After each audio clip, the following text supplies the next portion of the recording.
And now, the moment you've been waiting for. Let's step inside our cozy downtown studio and meet the brilliant minds behind today's masterclass. Please give a warm welcome to your hosts for English Talk class, Sarah and Mark.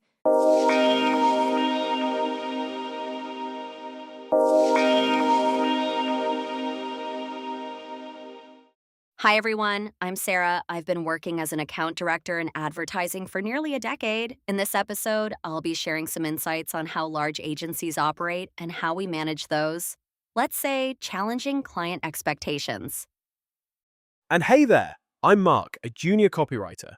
I've only been in the creative sandbox for about 6 months, so I'm still figuring out all the crazy corporate speak and market acronyms. Today, I'm basically getting a free masterclass from Sarah, and you get to listen in. So, clear your throat, practice your pronunciation, and let's jump into Act 1. Mark, over here by the window. Oh, Sarah. Hey, wow, it is absolutely pouring outside. I'm so glad you found a table. This place is packed. It's always packed on a rainy Tuesday afternoon. Everyone wants comfort food and a warm drink. Grab a seat. Have you ordered yet? Not yet. I literally just walked through the door. I had to shake my umbrella outside for 2 minutes so I wouldn't flood the cafe. Go ahead and order. I already got my usual, a hot vanilla latte with oat milk. I can wait here and guard our spot. Sounds like a plan. I'll be right back. I think I need a massive black coffee to wake my brain up. It has been a brutal morning at the agency. Go get your fuel, Mark. We have a lot to catch up on. All right, I'm back. I got a large Americano and a chocolate croissant because, honestly, I deserve a treat today. You absolutely do. So, tell me everything. You said your morning was brutal. What's going on at your agency? Is the honeymoon phase over already? Oh, completely over. Don't get me wrong, I still love being a copywriter, but man, the advertising world is a roller coaster.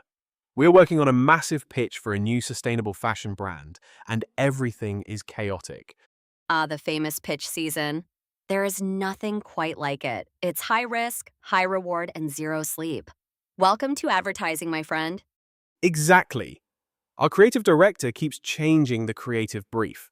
One day they want us to focus on Gen Z humor, and the next day they want a deeply emotional, serious narrative about climate change. I feel like my head is spinning. That is very typical. When an agency is desperate to win a client, they try to explore every possible angle. But changing the brief constantly is a recipe for disaster. It burns out the creative team. Who is your account manager on this? Her name is Chloe. She's actually great, but she is stuck between a rock and a hard place.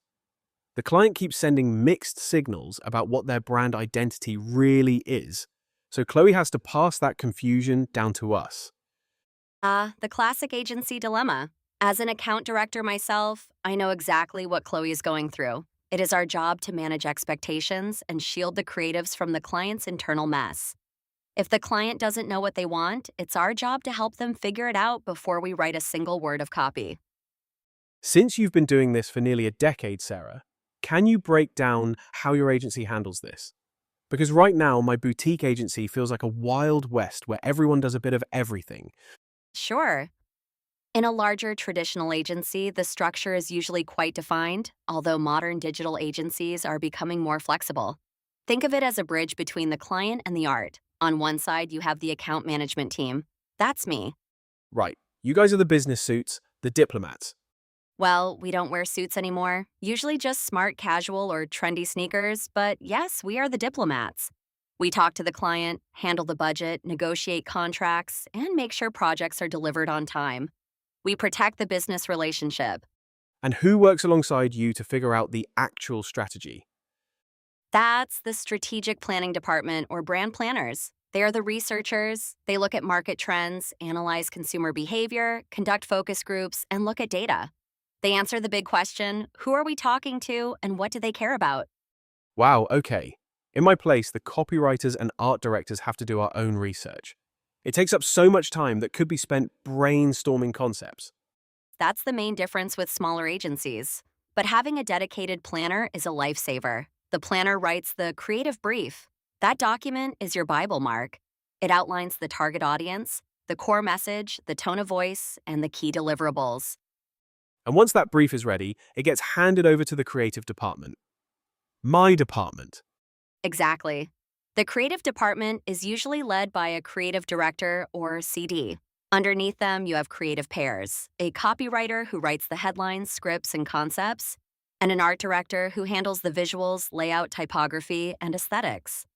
Yes, I love working with my art director partner, Leo. We literally sit in a room for hours throwing ideas at each other. Sometimes we disagree completely, but that tension usually generates our best work. It's like a creative marriage. It is exactly like a marriage. Many famous creative duos stay together for their entire careers, moving from agency to agency as a package deal. If you find a good partner, protect that relationship. But wait, there are more departments, right? What about the people who actually buy the billboard space or the Facebook ads? That is the media department. They are split into media planners and media buyers. They decide where the ads will live. Should it be a 15-second TikTok video, a giant digital billboard in Times Square, a podcast sponsorship? They negotiate with media networks to get the best prices and placements for our creative work. Can we talk about the language for a second? When I started 6 months ago, I felt like everyone was speaking a completely foreign language. Corporate buzzwords and marketing acronyms everywhere. Oh, the jargon. It's ridiculous, isn't it? Give me some examples of what confused you. The first week, someone asked me to check the KP is for an out-of-home campaign and see if it aligned with our CTA to drive ROI. I just blinked and nodded my head like a total fool. Don't worry, everyone goes through that. Let's break those down for our listeners and for your own peace of mind. KP is stand for Key Performance Indicators. It's just a fancy term for how we measure success like views, clicks, or sales numbers. Right. And out-of-home just means physical advertising in public spaces, like billboards or posters at bus stops. CTA is call to action, the button or phrase that tells the customer what to do next, like shop now or subscribe. Exactly. And ROI is return on investment. Basically, if a client gives us $1 million for an advertising campaign, they want to know if they will make $2 million back in revenue. It's all about proving that our creative ideas actually make them money.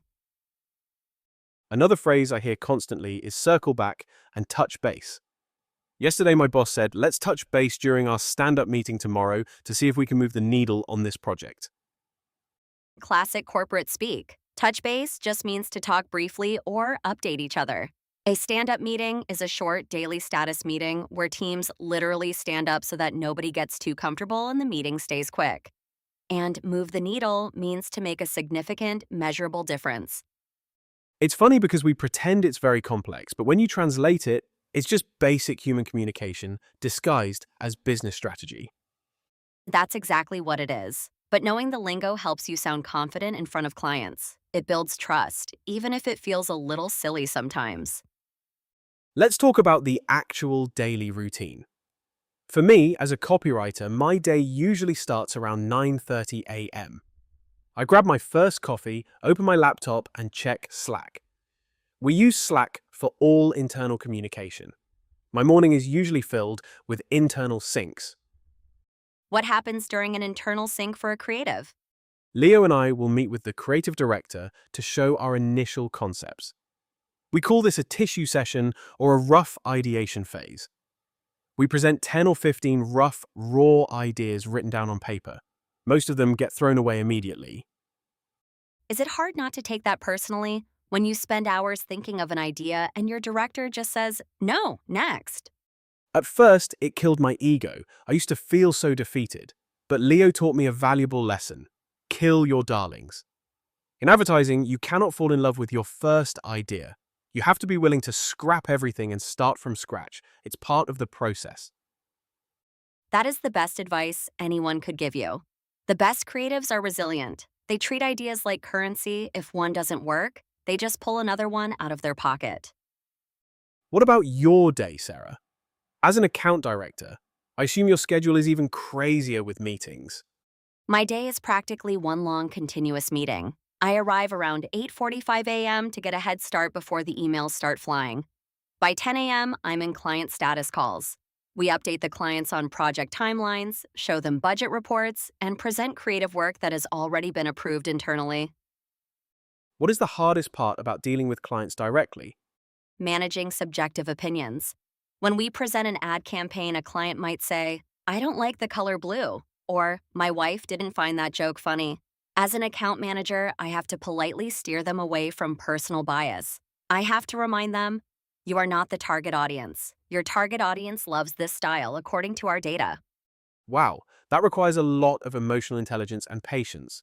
It really does. It's a delicate dance. You want the client to feel heard and respected, but you also have to defend the creative integrity of your team. If I let the client change every single detail, the ad becomes boring and useless. And then the client wonders why the campaign failed.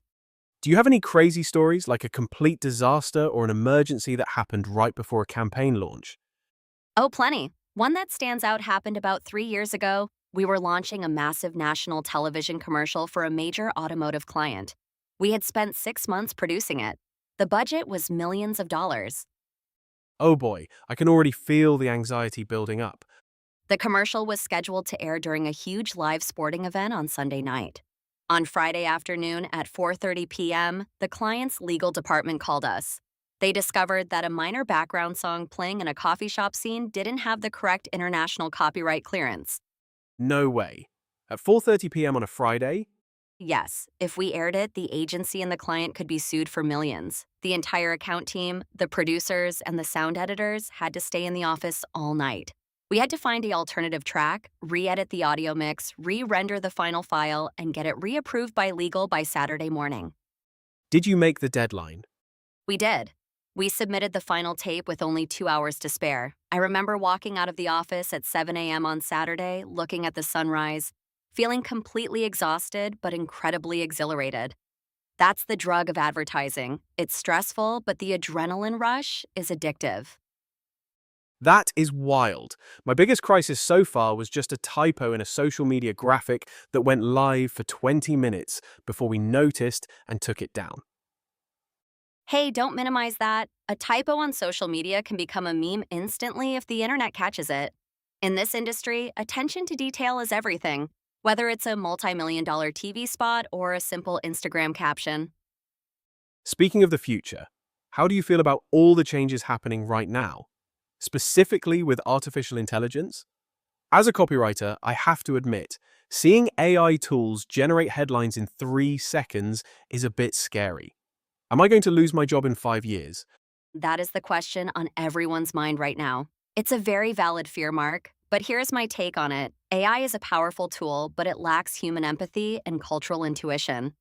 AI can write a grammatically perfect headline based on historical data, but it cannot experience heartbreak, nostalgia, or dark humor. That's true. It doesn't know what it feels like to live through a rainy day in a coffee shop like this.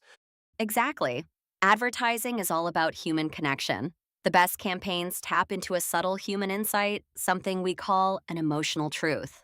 AI can help you brainstorm variations or write basic descriptions. But the core strategy, the soul of the campaign, still needs a human touch. So, instead of fearing it, I should learn how to use it to speed up my workflow. Absolutely. The copywriters who will lose their jobs are the ones who refuse to learn how to use AI. If you treat it as an assistant that handles the tedious tasks, you free up your mind to focus on high-level concepting and the storytelling. That's where your value lies. That makes me feel a lot better. I've actually started using it to generate keyword lists for search engine optimization campaigns. It saves me an hour every morning. See, you're already adapting. Advertising has always evolved. We went from print newspapers to radio, then to television, then the internet, social media, and now AI. The medium changes, but the goal remains the exact same: capturing attention and persuading people to take action. We have a few minutes left before I have to run back to my desk and face the sustainable fashion pitch again. If someone is listening to this podcast and wants to break into the advertising industry, what is your number one piece of advice? My absolute number one rule is build a portfolio that shows how you think, not just what you produced. Whether you are a designer, a writer, or a strategist, show your process. Break down the problem, explain your strategy, and then show the creative solution. Yes, when I interviewed for my role, they cared way more about my spec ads, fake advertisements I created just for practice, than my college grades. They wanted to see if I could handle a brief and come up with an original angle. Precisely. Spec ads are fantastic. It shows initiative. My other advice is to consume content voraciously. Read books, watch movies, look at classic art, analyze internet memes, study psychology. To influence culture, you have to be fully immersed in it. You cannot create good advertising in a bubble. That is so true. Some of my best copywriting headlines came from random lines I overheard in a grocery store or a phrase from an old vintage novel. Inspiration is everywhere. Well, Mark, look at the time. Your coffee is empty and the rain has finally stopped. It's time for you to go conquer that pitch. Thank you so much for the coffee and the therapy session, Sarah. I feel much better about going back into the creative sandbox now. Anytime, Mark. Let's touch base next week and see if you move the needle on that fashion brand. Deal by S.O.R.A. Bye, Mark. Take care. And that brings us to the end of today's episode on English Talk Class. What an incredible deep dive into the fast-paced world of advertising. We hope you learned some great new idioms, corporate vocabulary, and felt your listening skills improve. If you enjoyed hanging out with Sarah and Mark in the coffee shop today, make sure to hit that subscribe button and give this video a thumbs up. It really helps our channel grow. Don't forget to visit our channel page to explore our other videos, where we follow different characters through unique real-life stories and career paths. We bring you a brand new story every single week, so make sure your notifications are turned on so you never miss a lesson. Thank you so much for listening, keep practicing, and we will see you next week on English Talk Class. Bye-bye!